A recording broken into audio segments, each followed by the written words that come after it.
ಕೆಂಪಣ ಒಂದು ಬೋರ್ ಕೊರಿಸಕ್ಕೆ ಎಷ್ಟು ಖರ್ಚು ಬೀಳುತ್ತೆ 500 ಅಡಿಗೆ ಅಂತ ಅಂದ್ಬಿಟ್ಟು ಬ್ರದರ್ ಕೇಳಿದ್ದಾರೆ. ಬ್ರದರ್ ಅದು 500 ಅಡಿಗೆ ಅಂತಂದರೆ ಕೊರಿಯರ್ ಏನು ಮಾಡ್ತಾರೆ ಅಂತಂದರೆ ಈಗ 300 ಅಡಿಗೆ ಒಂದು ರೇಟು, 400 ಅಡಿಗೆ ಒಂದು ರೇಟು, 500 ಅಡಿಗೆ ಒಂದು ರೇಟು. ಅದು ಅಮೇಕೆ ಇನ್ನೂ ಜಾಸ್ತಿ ಆಗ್ತಾ ಹೋಗಿರ್ತದೆ. 300 ಅಡಿಗೆ 110 ರೂಪಾಯಿ, ಮತ್ತು ಇನ್ನು 100 ಅಡಿಗೆ 120 ರೂಪಾಯಿ, ಇನ್ನು 500 ಅಡಿಗೆ 130 ರೂಪಾಯಿ, ಹಿಂಗೆ 10 ರೂಪಾಯಿ ಜಾಸ್ತಿ ಮಾಡ್ಕೊ ಹೋಯ್ತಾ ಇರ್ತಾರೆ. ಮಿನಿಮಮ್ ಈಗ ಒಂದು ಏನಾರ ನೆಲ ಬಿಗಿ ಇಲ್ಲದೆ ಹೋದ್ರೆ ಅದು ಕೇಸಿಂಗ ಜಾಸ್ತಿ ತಗೋತದೆ, ಕಲ್ಲು ಗಿಲ್ಲು ಸಿಕ್ಕರೆ ಕೇಸಿಂಗ ಕಮ್ಮಿ ತಗೋತದೆ. ಅದಕ್ಕೆ ಸ್ವಲ್ಪ ಖರ್ಚು ಅಂತಂದ್ರೆ ಕೇಸಿಂಗೆ ಜಾಸ್ತಿ. ಅಂದಾಜು ಒಂದು 500 ಅಡಿ ಒಳಗಡೆ ಕೊರಿಸ್ತೀನಿ, ಕೇಸಿಂಗ ಜಾಸ್ತಿ ತಗೊಳ್ಳಿಲ್ಲ ಅಂತಂದ್ರೆ 1 ಲಕ್ಷ ಖರ್ಚು ಬಿದ್ದೇ ಬೀಳ್ತದೆ. ಇನ್ನು ಮೋಟ್ರು ಒಳ್ಳೆ ಕ್ವಾಲಿಟಿ ಮೋಟ್ರನ್ನೇ ತಗೋತೀನಿ ಅಂತಂದ್ರೆ ಒಂದು 50,000, ಇನ್ನು ಕೇಬಲ್ ತಗೋತೀನಿ ಅಂತಂದ್ರೆ ಒಂದು 20,000.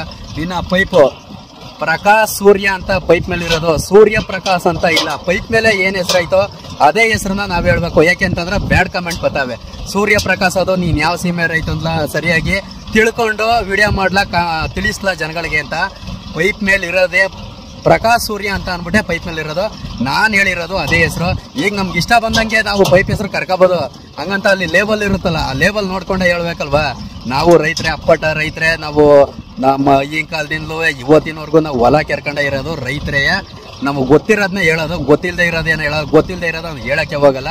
ಅದಕ್ಕೋಸ್ಕರ ಇನ್ನು ಪ್ರಕಾಶ್ ಸೂರ್ಯ ಏನು ಪೈಪ್ ಅವು ಬಂದು ಆಗುತ್ತೆ, ಅದು ಒಂದು 50-60 ಸಾವಿರ ಆಗುತ್ತೆ. ಒಂದು 20 ಜಾಸ್ತಿ ತಗೊಳುತ್ತೆ. 20 ಏನಾದ್ರು ತಗೋತೀನಿ ಅಂತಂದ್ರೆ ಒಟ್ಟಾರೆ ಬೀಳುತ್ತೆ ಖರ್ಚು. ಒಂದು ಅಂದಾಜು ಲೆಕ್ಕಾಚಾರದಲ್ಲಿ ಹೋಗುತ್ತೆ ಒಂದು 2.5-3 ಲಕ್ಷ ಗಂಟೆ ಹತ್ತತ್ರ. ಇನ್ನು ಅದೆಲ್ಲ ಮಾಡಿ ಇನ್ನು ಹೊಲಕ್ಕೆನಾರ ಇನ್ನು ಬಂಡವಾಳ ಹಾಕ್ಬೇಕು ಅಂತಂದ್ರೆ ಇನ್ನು ಅದಕ್ಕೆ ಎಷ್ಟಾಗುತ್ತೋ ಬಂಡವಾಳ, ಅದು ಹಾಕೋದ್ರ ಮೇಲೆ ಡಿಪೆಂಡ್. ಅದು 1 ಎಕರೆ ಮಾಡ್ತಾರೋ, ಅರ್ಧ ಎಕರೆ ಮಾಡ್ತಾರೋ, ಇಲ್ಲ 5 ಎಕರೆನೇ ಮಾಡ್ತಾರೋ. ಅದು ನೀರು ಕೊರಿಸಿದ ಮೇಲೆ ನೀರು ಸಿಗುತ್ತೋ ಸಿಗಲ್ವೋ, ಸಿಕ್ಕರೆ ಆಗೋ ಖರ್ಚುಗಳು. ನೀರು ಸಿಗ್ಲಿಲ್ಲ ಅಂತಂದ್ರೆ 1 ಲಕ್ಷಕ್ಕೆ ಕೈ ತೊಳ್ಕೊತಾರೆ, ಬೇಜಾರಾಗುತ್ತೆ. ಅದು ಏನೋ ಒಂದು ಎಲ್ಲೋ ಆಡ್ಬಿಟ್ಟೆ, ಈಗ ಯುಗಾದಿ ಟೈಮ್ ಬರ್ತದಲ್ಲ, ಇಲ್ಲಿ ಸಹಜವಾಗಿ ಅನ್ಕೊಳ್ಳೋದು ಏನೋ ಜೂಜಾಡ್ಬಿಟ್ಟೆ, ಏನೋ ಒಂದು ಬಿದ್ದಾಯ್ತ ಮತ್ತೊಂದು ಏನೋ ಮಾಡ್ಕೊಂಡೆ ಹೋಯ್ತು ಬಿಡು ಅಂತ ಯೋಚನೆ ಮಾಡಿಕ್ಕಿಲ್ಲ. ಕೆಲವೊಂದು ಇನ್ನೂ 1-2-3 ಪುಳಿ ಪಾಯಿಂಟ್ ಹಾಕಿಸ್ತಾರೆ, ನೀರು ತೆಗಿಯೋವರೆಗೂ ಬಿಡೋದೇ ಇಲ್ಲ ಅಂತ. ಕೆಲವರು ಹಠ ಸಾಧಿಸ್ದಂಗೆ ನೀರು ಸಿಗುತ್ತೆ, ಇನ್ನು ಕೆಲವ್ರಿಗೆ ನೀರು ಸಿಗಲ್ಲ. ಕೆಲವೊಂದು ಸಿಕ್ಕಿಲ್ಲ, ಒಂದು 2-3 ಪಾಯಿಂಟ್ ಹಾಕ್ಸಿದ್ರು. ಆಮೇಲೆ ನಮ್ದೇ ಫಸ್ಟ್ ಹಾಕಿಸ್ತೋ ಬರೀ ಒಂದು 200 ಅಡಿಗೆ ಹೆವಿ ನೀರು ಬತ್ತೋ, ಒಂದು ಸ್ವಲ್ಪ ದಿನ ಆದ್ಮೇಲೆ ನಿಂತಾಯ್ತು. ತಿರ್ಗಾ ಬೇಸಿಗೆ ಕಾಲದಲ್ಲಿ ಹಾಕಿಸ್ತೋ, ತಿರ್ಗಾ ಹೆವಿ ನೀರು ಬತ್ತು. ಹೆವಿ ನೀರು ಬಂದರೆ ಏನು ಮಾಡ್ತಾರೆ ಅಂತಂದರೆ ಅಲ್ಲಿಗೆ ಸ್ಟಾಪ್ ಮಾಡ್ತಾರೆ, ಕೊರೆಯಕ್ಕೆ ಹೋಗಲ್ಲ. ಹೆವಿ ನೀರು ಬತ್ತು ಅಂತಂದರೆ ಮತ್ತೆ ನಿಂತಾಯ್ತು, ಮತ್ತೆ ಇನ್ನೊಂದು ಕಡೆ ಹಾಕಿಸ್ತೋ, ಅದು ಒಂದು ಇಷ್ಟಪ್ಪ ಒಂದು 1.5 ಇಂಚಷ್ಟು ನೀರು ಹೊಡಿತದೆ. ಅದರಲ್ಲೇ ಈಗ ವ್ಯವಸಾಯ ಮಾಡ್ತಾ ಇರೋದು. ಗೊತ್ತಿರುವಷ್ಟು ಆದಷ್ಟು ಮಾಹಿತಿನ ನಾನು ಹಳ್ಳಿ ಬಗ್ಗೆ ತಿಳಿಸ್ಕೊಡ್ತೀನಿ. ಗೊತ್ತಿರೋದಷ್ಟೇ ಹೇಳೋದು, ಇಲ್ಲದೆ ಇರೋದೆಲ್ಲನೇ ಹೇಳೋಕ್ಕಾಗಲ್ಲ. ಯಾರು ಆ ಥರ ಮಾಡ್ತಾರೆ, ಇನ್ನು ಅಶ್ಲೀಲವಾಗೆಲ್ಲ ಮಾಡ್ತಾರೆ ಅಂಥವ್ರಿಗೆಲ್ಲ ಬರ್ತದೆ. ಅವರು ಚಾಪೆ ಕೆಳಗೆ ಅಂದರೆ ನಾನು ರಂಗೋಲೆ ಕೆಳಗಲ್ಲ, ಅವ್ರ ಅಪ್ಪನ ಕೆಳಗೆ ಬೇಕಾದ್ರೆ ನುಗ್ಗುವಂಥ ಟ್ಯಾಲೆಂಟ್ ಐತೆ, ಬೈಯೋದ್ರಲ್ಲ ಐತೆ, ಮತ್ತೊಂದ್ರಲ್ಲಾಗಲಿ. ಆದರೂ ಸುಮ್ಮನೆ ಅವ್ರಿಗೆ ನಾವು ಕಂಪೇರ್ ಆಗಬಾರ್ದು ಅಂತ ನನ್ನ ಮಕ್ಕಳು ಎಲ್ಲಿರಬೇಕೋ ಅಲ್ಲೇ ಇರ್ತಾರೆ. ಸಾಕು, ನಮ್ಮ ಎದುರುಗಡೆ ಪ್ರೀತಿಯಿಂದ ಮಾತಾಡಿಸ್ತಾರೆ, ತುಂಬ ಖುಷಿ ಆಯಿತು ಅಂತಾರೆ. ಆ ಪ್ರೀತಿನೇ ಸಾಕು. ನೆಕ್ಸ್ಟ್ ನೀಟಾಗಿ ಪೂರ್ತಿ ಹೇಳೋ ಮರಿ ಅರ್ಧಂಬರ್ಧಂ ಯಾಕೆ ಹೇಳ್ತೀಯ ಅಂತ ಬ್ರದರ್ ಕಮೆಂಟ್ ಮಾಡಿರೋದು. ರೀಲ್ಸ್ ವಿಡಿಯೋದಲ್ಲಿ ಪೂರ್ತಿ ಹೇಳೋಕ್ಕಾಗಲ್ಲ ಬ್ರದರ್, ಅದಕ್ಕೋಸ್ಕರನೇ ಅಡ್ಡ ವಿಡಿಯೋ ಮಾಡೋದು.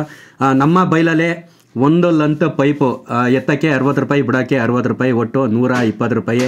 ಆಮೇಲೆ ಈಗ ನಾನು ಮಾಡ್ತಾ ಇರೋದು ಬೇರೆಯವ್ರ ಹೊಲ್ತವು, ನಮ್ಮ ಹೊಲ್ತವು ನಾನು ವಿಡಿಯೋ ಮಾಡೋಕ್ಕೆ ಆಗಲ್ಲ. ಯಾಕೆ ಅಂತಂದರೆ ಅಲ್ಲಿ ಪೈಪ ಹಿಡ್ಕೊಳ್ಳೋನು ನಾನೇ, ತಗೊಂಡೋಗಿ ಮುಡಗೋನು, ಎತ್ಕೊಬರೋನು ಎಲ್ಲ ನಾನೇ ಅಲ್ವಾ. ಆ ಉದ್ದೇಶಕ್ಕೋಸ್ಕರ ಹಂಗೂ ಕಷ್ಟಪಟ್ಟು ಒಂದೊಂದು ಸ್ವಲ್ಪ ಕ್ಲಿಪ್ ಮಾಡ್ತೀನಿ, ಅಡ್ಡ ವಿಡಿಯೋ ಮಾಡೋಕ್ಕಾಗಲ್ಲ ಅಲ್ಲಿ. ಯಾಕೆಂತಂದ್ರೆ ನಂಬೋರು ಅಂತಂದಾಗ ಇನ್ಯಾರು ಅಲ್ಲಿ ಪೈಪ್ ಹಿಡ್ಕೊಳ್ಳೋಕ್ಕೂ ಕೂಡ ಯಾರೂ ಬರೋಲ್ಲ. ಅದಕ್ಕೋಸ್ಕರ ನಾನು ಒಬ್ಬನೇ ಅಲ್ಲಿ ಶ್ರಮ ಪಡ್ತಾ ಇರ್ತೀನಿ. ಅಲ್ಲಿ ಕ್ಯಾಮ್ರಾ ಹಿಡಿಯೋಕ್ಕೂ ಕೂಡ ಯಾರು ಸಹಾಯನೂ ಕೂಡ ಮಾಡಲ್ಲ, ಯಾರು ಅಲ್ಲಿ ಸ್ಪೇರು ಎಕ್ಸ್ಟ್ರಾ ಯಾರು ಇರಲ್ಲ. ಆ ಉದ್ದೇಶಕ್ಕೆ ಅಲ್ಲಿ ನಾನು ವಿಡಿಯೋ ಮಾಡೋಕ್ಕಾಗಲ್ಲ. ಇಲ್ಲಿ ನಮ್ಮ ಪಕ್ಕದ ಬೋರೆ ಇದು ಕೂಡ ನಮ್ಮ ಬೈಲೆ ಎರವಲ ಅಂತ ಅಂದ್ಬಿಟ್ಟು ಇಲ್ಲಿ ವಿಡಿಯೋ ಮಾಡ್ತಾ ಇರೋದು. ಎತ್ತಕ್ಕೆ ಬಿಡೋಕೆ ಹೇಳಿದ್ದೀನಿ ಅಷ್ಟೇ. ನಮ್ಮ ಬೈಲಲ್ಲಿ ನಡೀತಾ ಇರುವಂಥದ್ದು ಇನ್ನೇನಿಲ್ಲ. ಇಲ್ಲಿ ಪೂರ್ತಿ ಬಂದು ಇಲ್ಲಂತೂ ಏನು ನೋಡ್ತಾ ಇದ್ದೀರಾ, ಇದ್ರ ಮೇಲಿರೋ ಹೆಸರು ಪ್ರಕಾಶ್ ಸೂರ್ಯ ಅಂತಾನೆ. ನಾನು ಗೂಗಲಲ್ಲೂ ಸರ್ಚ್ ಮಾಡಿದೆ, ಗೂಗಲಲ್ಲೂ ಪ್ರಕಾಶ್ ಸೂರ್ಯ ಅಂತಾನೆ ಇರೋದು. ಜನ ನಮ್ಮಲ್ಲಿ ಈ ಕಡೆ ಮಾಮೂಲಿ ಅದನ್ನ ಸೂರ್ಯಪ್ರಕಾಶ್ ಅನ್ಬೋದೇನೋ. ಅದು ಪ್ರಕಾಶ್ ಸೂರ್ಯ ಅಂತಾನೆ ಹೇಳಿ, ಸೂರ್ಯಪ್ರಕಾಶ್ ಅಂತಾನೆ ಹೇಳಿ, ಅದೇನು ತಲೆ ಬಿದ್ದು ಹೋಗುವಂಥ ದೊಡ್ಡ ಮ್ಯಾಟ್ರ್ ಏನಲ್ಲ ಅದು, ಸರಿನಾ? ಸರಿ, ಆವಾಗ ಮಾಮೂಲಿ ಇತ್ತು ಇದು. ನಾವು ತಗೊಂಡಾಗ 1900 2000 ಹಿಂಗಾಯಿತು. ಈಗ ಎಲ್ಲ ಕಾಲರ್ ಸೇರಿ 2900 ಅಂತ ಬ್ರದರೇ ಕಾಮೆಂಟ್ ಮಾಡಿದ್ದಾರೆ ಇಲ್ಲಿ ನೋಡಿ. ಈ ಥರ ಸತ್ಯ ಹೇಳುವಂಥ ಅವರು ಇರ್ತಾರೆ, ಅಶ್ಲೀಲ ಕಾಮೆಂಟ್ ಮಾಡೋರು ಇರ್ತಾರೆ. ಮೋಹನ್ ಗೌಡ್ರೆ, ನೀವೊಬ್ರು ರೈತರಾಗಿ ಇನ್ನೊಬ್ರು ರೈತರನ್ನ ಆಡ್ಕೊಳ್ಳೋದಾಯ್ತಲ್ಲ, ಅದು ನೀವು ಮಾಡ್ತಾರ ಮೇಯ್ನ್ ತಪ್ಪು. ಪ್ರಕಾಶ್ ಸೂರ್ಯ ಅಂತ ನೀವು ಮಾಡಿದ್ದೀರಾ, ನೀವು ಕರೆಯೋದು ಪ್ರಕಾಶ್ ಸೂರ್ಯನೇ ಆಗಲಿ, ಪೈಪ್ ಮೇಲೆ ಇರೋದು ಸೂರ್ಯ ಪ್ರಕಾಶ್ ಅಂತ ಇಲ್ಲ. ಪ್ರಕಾಶ್ ಸೂರ್ಯ ಅಂತ ಇರೋದು, ಸೂರ್ಯ ಪ್ರಕಾಶ್ ಅಂತಿಲ್ಲ. ನೀನು 4 ಇಲ್ದರೆ 40 ಬೋರ್ ಹಾಕ್ಸ್ಕೊ, 50 ಹಾಕ್ಸ್ಕೊ ಬ್ರದರ್. ನೀವೇನೋ ಬೇರೆ ಹೊಲಕ್ಕೆ ನೀರು ಹೊಡ್ಕೊಟ್ಟಿಯಾ? ನಿಮ್ಮ ಹೊಲಕ್ಕೆ ತಾನೇ ಹೊಡ್ಕೊಳ್ಳೋದು. ಇರೋ ಸತ್ಯ ನಾವು ಹೇಳ್ಬೇಕಲ್ವಾ ರೈತರಾಗೆ, ನಮ್ಗೆ ಗೊತ್ತಿರೋದು ಹೇಳ್ಬೇಕು. ಇಲ್ಲದೆ ಇರೋದೇ ಅಂತ ಪುಂಗಕ್ಕೆ ಬಂದವ ನಾವು.